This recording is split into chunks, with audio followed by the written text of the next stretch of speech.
السلام علیکم ورحمۃ اللہ وبرکاتہ۔ ماشاء اللہ آزادی کے کافی جوش نظر آ رہا ہے۔ اگر اس وقت آپ سے کہہ دیا جائے تو چین اور امریکہ دونوں کو فتح کر لیں گے۔ اچھا ٹھیک ہے، اس کو بعد میں فتح کریے گا، پہلے مسجد میں 5 وقت نماز فتح کر لیجیے۔ اب دیکھیے آوازیں نہیں نکل رہی، یہی ہے ہماری کمی۔ اللہ تعالیٰ ہم سب کو اس کمی کو دور کرنے کی توفیق عطا فرمائے۔ ہم جذباتی بہت واقع ہوئے ہیں، لیکن سنجیدہ کوشش کرنے کا ہمارا مزاج نہیں ہے۔ ہم سے اگر یہ کہا جائے جہاد میں چلنا ہے تو سب تیار ہو جائیں گے، لیکن اگر یہ کہا جائے کہ 2 سجدہ 1 بجے رات میں اللہ کے دربار میں کر دیجیے اور 2 قطرہ آنسو بہا دیجیے، مولوی صاحب نیند ہی نہیں کھلتی ہے، بڑی مشکل سے ہوتا ہے۔ تو میں آپ کو بتاؤں میرے عزیز طلبہ، میرے مخاطب آپ اس وقت ہیں، میں آپ سے کچھ چند منٹ میں بات کرنا چاہتا ہوں اور میں اپنا درد دل پیش کرنا چاہتا ہوں۔ میدان جہاد میں کن لوگوں نے کام کیا؟ جان کا نذرانہ، مال کا نذرانہ، اپنے وقت کا نذرانہ، اپنی صلاحیتوں کا نذرانہ اور اپنی لیاقتوں کا اور اپنی زندگی کے قیمتی لمحات کا، ساعتوں کا نذرانہ کس نے پیش کیا؟ وہ میں آپ کو ایک واقعے کی شکل میں بتاتا ہوں۔ جس وقت 6 دسمبر 1992 میں بابری مسجد کو ہندوستان کے شرپسندوں نے حکومت کے اشارے پر زمین بوس کر دیا تھا، تو پورے ملک کے اندر ایک بے چینی، بے تابی، بے قراری طاری تھی۔ ایک بہت برے میاں، میرے ایک استاد تھے حضرت مولانا قاری اختر عالم صاحب رحمۃ اللہ علیہ، ان کے پاس اخبار کی ایک کٹنگ لے کر آئے، کہا حضرت یہ دیکھیے شعر کیا لکھا ہوا ہے۔ تو حضرت نے دیکھا تو شعر لکھا ہوا تھا، حرم کی پاسبانی صرف سجدوں سے نہیں ہوگی، کہ اب تم سے زمین کربلا کچھ اور کہتی ہے۔ تو پوچھتے ہیں کہ حضرت شعر کیسا ہے؟ تو قاری صاحب رحمۃ اللہ علیہ نے فرمایا شعر تو واقعی لاجواب ہے۔ کہا اسی لیے تو آپ کو سنایا ہے کہ شعر کو سن کر آپ شعر بن جائیں گے، اور اجازت دے دیجیے میدان جہاد میں نکلنے کی، تو ابھی بابری مسجد کا انتقام لینے کے لیے ہم لوگ تیار ہیں۔ یہ 75 سال کے ضعیف اور کانپتے ہاتھوں سے اتنے جوش و جذبات میں سے آپ لوگ تو ماشاءاللہ نوجوان ہیں۔ تو حضرت قاری صاحب رحمۃ اللہ علیہ نے جو جواب دیا تھا اس کو ذرا غور سے سنیے۔ کیا فرمایا کہ اور ان کو کہا کہ یقیناً شعر تو بڑا لاجواب ہے، آپ کو بھی گرمی آئی، ہم کو بھی گرمی آئی، اور جو بھی اس شعر کو سنے گا اس کو گرمی آئے گی۔ تو حضرت نے کہا اگر اجازت ہو تو اس شعر کا جواب میں شعر ہی میں دے دیتا ہوں، اور یہ واقعہ بھی ہے، شعر کا جواب شعر دیتا ہے، شعر کا جواب بکری نہیں دیتی۔ آپ سمجھے کچھ بات؟ وہ عین سے شعر ہے اور یہ بیچ میں یا ہے۔ آپ شعر ہیں لیکن آپ نے بکریوں کے درمیان رہ کر اپنے کو بکری کتنا بزدل بنا لیا ہے۔ حدیث پاک کے اندر آتا ہے، اللہ کے رسول صلی اللہ علیہ وسلم ارشاد فرماتے ہیں جس قلب مومن کے اندر ایمان ہو وہاں بزدلی ہو ناممکن ہو۔ ایک دن میں دونوں جمع نہیں ہو سکتے۔ اور اب خوف و ہراس کا یہ عالم ہے کہ اگر کوئی آ کر کہہ دے کہ یہ پی ایف والے آپ کو تلاش کر رہے ہیں تو فوراً اگر پہچانا ہوگا اور اس میں کوئی دل ہوتی تو اس میں گھسنے کی کوشش کی جاتی تھی۔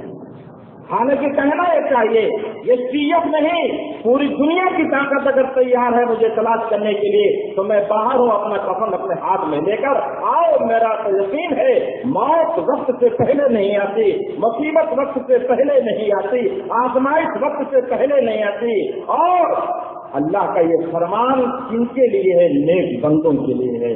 آزمائش ہے نشانے بندگانے محترم، جانچ ہوتی ہے انہی کی جن پہ ہوتا ہے کرم۔ تو حضرت رحمت اللہ علیہ نے جواب دیا، وہ سنی۔ ابھی آزادی کی تاریخ حضرت مولانا مفتی شاکر صاحب دامت برکاتہم و عامت فیوزہم بیان کریں گے. میں آپ کو صرف ایک پیغام دے کر رخصت ہو جاؤں گا. حضرت نے کہا آپ نے شعر سنایا تو شعر کا جواب شعر میں سن لیجیے. وہ سجدہ روح زمین جس سے کانپ جاتی تھی، وہ سجدہ روح زمین جس سے کانپ جاتی تھی، اسی کو آج ترستے ہیں منبر و محراب. جناب آپ کہہ رہے ہیں کہ حرم کی پاسبانی صرف سجدوں سے نہیں ہوگی. جس دن ہم نے سجدہ کرنا سیکھ لیا اس دن ہمارا حرم محفوظ ہو جائے گا، ہماری مسجد محفوظ ہو جائے گی، ہمارا مینارہ محفوظ ہو جائے گا، ہماری ثقافت محفوظ ہو جائے گی، ہمارا تمدن محفوظ ہو جائے گا اور ہماری تہذیب محفوظ ہو جائے گی. ہماری ٹوپیوں کو کوئی ترچھی نگاہ نہیں دیکھے گا، ہمارے کرتے اور پاجامے کا ادب اور احترام کرے گا اور ہمارے حفاظ اور علماء کے سامنے سر تسلیم ہم کرے گا. ہم تو ان کی اولاد ہیں جنہوں نے ٹوٹی تلواروں سے دشمنوں پر روک طاری کر دیا تھا، پھٹے پرانے لباسوں کے اندر شاہانہ وقت کے محلوں میں زلزلہ پیدا کر دیا تھا. آپ ایس قدوں میں رہ کر یہ اہل دولت اہل ثروت ہمیں سمجھاتے ہیں، علماء کو سمجھاتے ہیں کہ مولانا ذرا مصلحت سے کام لینا چاہیے. یہ مصلحت نہیں، یہ خوف و ہراس اور بزدلی ہے. حق کے لیے ہمیشہ انسان کو باہر نکلنا پڑتا ہے، قربانی دینا پڑتا ہے. تو حضرت نے فرمایا وہ سجدہ روح زمین جس سے کانپ جاتی تھی. ہم نے سجدہ کیا کہاں؟ اگر امام صاحب نے 3 کے بجائے 5 رکعت سجدے میں سبحان ربی الاعلیٰ کہہ دیا، امام صاحب کو ہٹائیے. اگر کسی مسجد میں متولی ہے دیکھ لیں امام صاحب لمبا سجدہ کر رہے ہیں، امام صاحب آپ چاہے دوسری مسجد تلاش کر لیجیے. اتنا لمبا سجدہ لوگوں کی گردن، اور رکوع میں اگر 9 مرتبہ سبحان ربی العظیم پڑھ دیا تو سب ہمارے سجدوں کا حال یہ ہے، ہمارے رکوع کا حال یہ ہے، اور ہماری دعا کا حال کیا ہے؟ روزانہ 5 نمازوں کے بعد ہاتھ اٹھا کر دعا مانگی جاتی ہے. لیکن آپ کا دل کہے گا، آپ خود تسلیم کریں گے، دعا مانگتے ہیں اللہم انت السلام منک السلام تبارک ربنا یا ذا الجلال والاکرام. یہ کوئی دعا ہے؟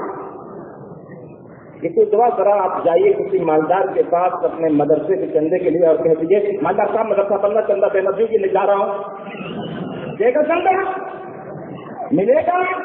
آپ جائیں گے حاجی صاحب نمازی صاحب ماشاء اللہ آپ ہی کے پیسے سے تو ویسے چل رہا ہے، وہ بھی کھل کے غبارہ ہو جائیں گے پکوڑی، کہیں گے کتنا چاہیے. میرے عزیز بچے، جو تعلیم آپ کو دی جا رہی ہے، جو علم آپ کو دیا جا رہا ہے، جو دولت آپ کو دی جا رہی ہے، آج 72واں یوم آزادی پورا ملک منا رہا ہے. ہمارے ہندوستان کے پی ایم وزارت عظمیٰ کی کرسی پر بیٹھ کر یہ اعلان کر رہے ہیں عورتوں کے حقوق دلا کر رہوں گا، یعنی 3 طلاق کو طلاق نہیں مانوں گے. گویا ہندوستان کا بہت بڑا مسئلہ یہی. ملک میں کرپشن ہے، ملک میں لوٹ مچی ہوئی ہے. ایک گاؤں کے پردھان سے لے کر منتری، P M, C M, D M جتنے ادھیکاری ہیں سب کو پیسہ چاہیے. سیاست میں آنے کا مقصد پیسہ ہے، دولت. ہمارے حضرت جن کو آج نام لیتے ہوئے زبان حرکت نہیں کر پاتی ہے، جن کا سایہ ہمارے لیے بہت بڑا رحمت کا دروازہ تھا، جن کا وجود ہمارے لیے بہت بڑی دولت تھی، لیکن اللہ نے اس سے اچھی جگہ میں ان کو بلایا. یعنی ہمارے شیخ اور پیر و مرشد حضرت مولانا مفتی محمد عبداللہ صاحب پھول پوری نور اللہ مرقدہ، جب علماء کونسل قائم ہوئی تو مجھ سے بارہا یہ فرمایا محبوب سن لے گا، سیاست میں آنے کا مطلب عیش کرنا نہیں ہے، قربانی دینا ہے، اپنے عیش کو چھوڑ دینا ہے، قوم اور ملت کے لیے اپنے آرام کو قربان کر دینا، تب سیاست میں آؤ، ورنہ سیاست میں ایسے لوگوں کی ضرورت نہیں. امیر المومنین فاروق اعظم کا دور حکومت ہے، ملک میں قحط اور سوکھا پڑا ہوا تھا. آپ امیر المومنین سے وزیر اعظم نہیں، وزیر اعظم کو ان کے سامنے بھتیجا 24 لاکھ مربع میل پر جن کی حکومت کا ڈنکا بجتا تھا اور جن کا نام سن کر قیصر و کسریٰ کے محلوں میں لرزہ آ جاتا تھا اور ملک الموت کہیں گزر رہے تھے، اتفاق سے ان کے دل میں آ گیا، پہنچ گئے کمرے میں فاروق اعظم کے اور کہا السلام علیکم امیر المومنین۔ انہوں نے جواب دیا، بھائی کہا آواز کہاں سے آ رہی ہے؟ فرمایا میں ملک الموت اسرائیل علیہ السلام، کیا میرا وقت ہو گیا جانے کا؟ کہا نہیں وقت نہیں ہوا ہے، میں تو جا رہا تھا بڑی محبوب صاحب کی جان نکالنے کے لیے۔ وہ بہت ادھم مچائی ہے۔ سوچا امیر المومنین جس کے دربار کا نام سن کر بڑی بڑی حکومتوں پر کپکپی طاری ہو جاتی ہے اور جس کا نام سن کر شیطان بھاگتا ہے، چلو ذرا ان کے کمرے کی زیارت کر لو۔ سنیے میرے بچوں، ملک الموت کے دل میں یہ تمنا ہو رہی، ذرا ان کا کمرہ دیکھ لو کیسے ہیں۔ تو امیر المومنین نے فرمایا بھائی یہ بتاؤ، جس آدمی کو یہ معلوم ہو ایک دن ملک الموت اس سے مصافحہ